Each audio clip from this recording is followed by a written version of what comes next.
This is Chicago's Morning Answer with Dan Proft and Amy Jacobson on AM 560. The Answer.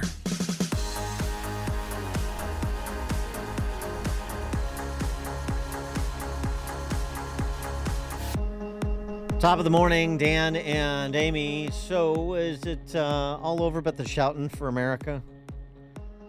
The American century has passed, and we're now in an assisted living facility, soon to meet our maker. Now, that's a philosophy that, or a belief system that some have, that we're at the end of the empire. Well, also, too, if that's true, if America is moving towards inevitable decline, then what fills the void left by American leadership? For an understanding of where we're at, arguably, and how, if it is at all possible, to get to a place better than where we find ourselves, perhaps how to stave off America's decline. Pleased to be joined by Auron MacIntyre. He is the host of the Auron MacIntyre Show and a columnist for Blaze News. His new book, which is getting a lot of review in conservative media circles, at least, The Total State, How Liberal Democracies Become Tyrannies. Auron MacIntyre, thanks for joining us. Appreciate it. Thank you so much for having me. So are we just in the death throes now with respect to America's hegemony in the world? Well, I always say to people that I'm long on the American people, but I'm short on the current American regime. I think it's pretty clear to anyone who lived through 2020 that the way that we have reorganized our government is just thoroughly unconstitutional. And the way that it acted in those moments, the way that it continues to act now, makes it clear that we have some very serious problems, not just in current leadership, but systemically. There are a lot of issues built deeply into our institutions. I don't think that this at all dooms America or the American project or the American people, because the American people are never and have never been the same thing as the state. Our state may have diverged very heavily from the interests of the American people, but the American people are still industrious, they're still kind, they are still some of the best people on the face of the earth. And so I think there is a way forward for the United States, but I think it has to come with radical reform of the institutions that are currently steering it off the road. But how does this good-natured, good-willed American populace do something? How does it come to do something that it has shown now very little appetite to do? I mean, you describe the American people in a hopeful way, but those are the same American people that have presided over where we find ourselves and don't seem to have the political will to make the sort of systemic changes or to recapture and rebalance some of these cultural and civic institutions that you say is required. So how does that change in terms of political will, political courage? How does that happen? Well, I think people are often defined by their leadership, and when we look into the way that the American nation and specifically the conservative movement has been led, it's frankly terrible.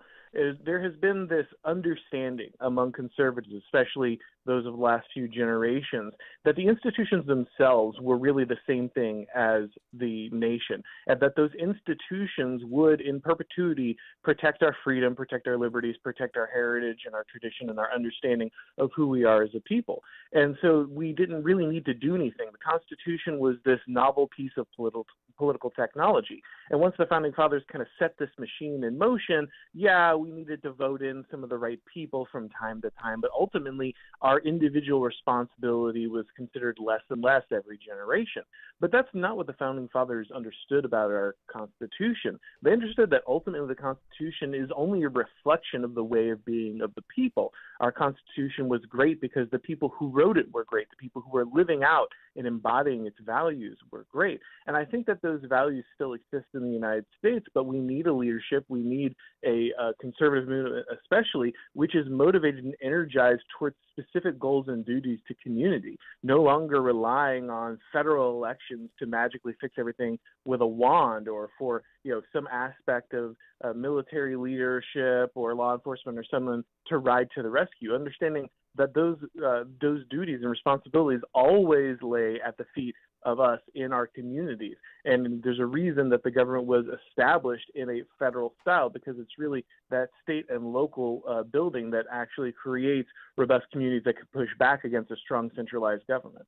So, I mean, this is sort of the argument for the cold civil war that people suggest is occurring with population shift towards the southeast and the southwest and away from the Rust Belt and New England and California. Obviously, people are moving to places where their values are reflected, and it's making, as the saying goes, the blue states bluer and the red states redder. Yeah, what we're looking at is what a lot of people call the great sort, which ultimately is what we all knew communities were actually built around. We kind of had this idea that due to the shared American experience that was really built post-World War II, that you could live anywhere in the United States and we more or less have the same experience. So it didn't matter if you left your family, you left your area, you left your tradition, you left the people you grew up with. You could travel for work, you could travel for education, you could be anywhere in the country at any time, and ultimately you would get the exact same experience because we were the United States. But actually, that was never what the United States was supposed to be in the first place. These United States were always supposed to be states in which there was a particular culture, a particular understanding, and there was an overcode, an understanding of what America was as a whole. But these regional identities were always there because, in truth, communities were always regional. They always had to be people who had a shared value and shared experience. So what we're seeing is not some strange mutation of the American experience where we sort ourselves into different communities. This is just a return to the way that life existed previously in any sane generation, where they understood that if you want a community that shares your values, that perpetuates your traditions, shares your religious outlook, these things, you have to be grouped together geographically. It's not simply enough to cast a vote every 4 years and hope that the guy who's in the White House is the one who's going to impose your values on the rest of the nation. I recently I'm reading an article right now on thefederalist.com that COVID was your red pill moment. Can you explain that? Yeah, like a lot of people, like I said, I thought that ultimately the Constitution, the Bill of Rights, these things just protect us. This is what I've been told my entire life. I listened to Rush Limbaugh. I went to civics class. I knew how the government worked. And then we saw everything that happened in 2020. The churches were closed, but the strip clubs were open. You couldn't go to the funeral of a loved one, but people were allowed to riot in the streets. And that's really, really when I realized that actually the Constitution is not working as intended. Power is not working as intended. And the book is really my intellectual journey as I tried to understand how power actually works in the United States by going through several political theorists that are often ignored but are deep inside the right-wing tradition. Oh, and don't forget, George Floyd had 3 funerals, by the way. Well, I mean, just to point out the hypocrisy of it all. Oh, of course. So I mean, this, but you still have this managerial, the sclerotic managerial class or layer in government at every level, frankly. And this is, I know that you tackle this the same way Michael Lind at University of Texas has. And maybe not exactly the same way, but this is a topic area where there's a lot of scholarship, a burgeoning amount of scholarship, thankfully. Joel Kotkin in his New Feudalism as well. And I'm just wondering, so what do you think of that when 1 in 5 college-educated whites works for the government? 3 in 5 college-educated blacks do. So can you, in other words, can you sort and get away from this abrogation of constitutional restraints and rights protection that you're describing? Yeah, I think a lot of this comes back to James Burnham, of course, in his book, The Managerial Revolution, in which James Burnham really determined that ultimately, while there were, 3 distinct governments kind of operating, 3 powers operating in the 1930s, of course, a lot of people think of, fascism, communism, and then Western liberal democracy. Ultimately, all modern states were reorganizing themselves into what he called managerial states.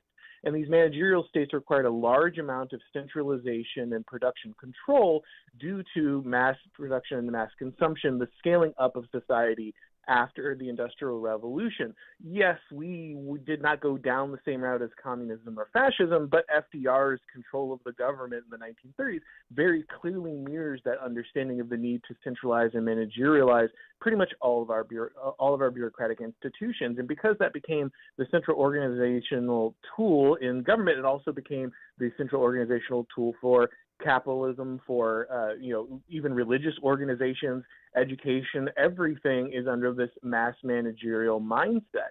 This is a huge problem, of course, like you say, because so much of the current government functions as basically a patronage network for many people who are plugged in to the managerial system. But the reason I call the book The Total State is it goes well outside that kind of deep state, unelected bureaucratic layer and goes into academia, into the media, into all corporations and all these other institutions. That what's going to be required, and there's no easy task here. I'm not pretending that there is, but what's going to be required is a way that we have to rethink our understanding of human organization, especially when it comes to scale, because it's scale that is defeating the ability of the Constitution and our understanding of how the government should be separated and controlled. If everything is unified into these mass bureaucratic organizations that are untouchable by the input of the voting, the electorate, then ultimately these things will gain the powers of what we think of as a tyrannical ruler. You think you elected Donald Trump to be president of the United States, but actually, when the COVID comes, it turns out that Anthony Fauci is the guy who rules in the state of exception. This is something that cannot be acceptable going forward. Yeah. So, the classic public-private partnership. Well, we have a public-private partnership of a technocracy that you're describing, a managerial elite, whichever nomenclatura, whichever term you prefer. And that needs to be addressed. And so it would seem to me then the priority for a president or a governor or a county official or a municipal official is if I really want to change the trajectory of my community or my state, then I need to rethink the administrative state. And in pertinent part, I need to drastically reduce its size and scope. Exactly. And the only way we can really do that, of course, it would be great if someone like Donald Trump is in power and comes in with the intention, J.D. Vance has said this, explicit, that he believes the solution is dismantling the managerial state.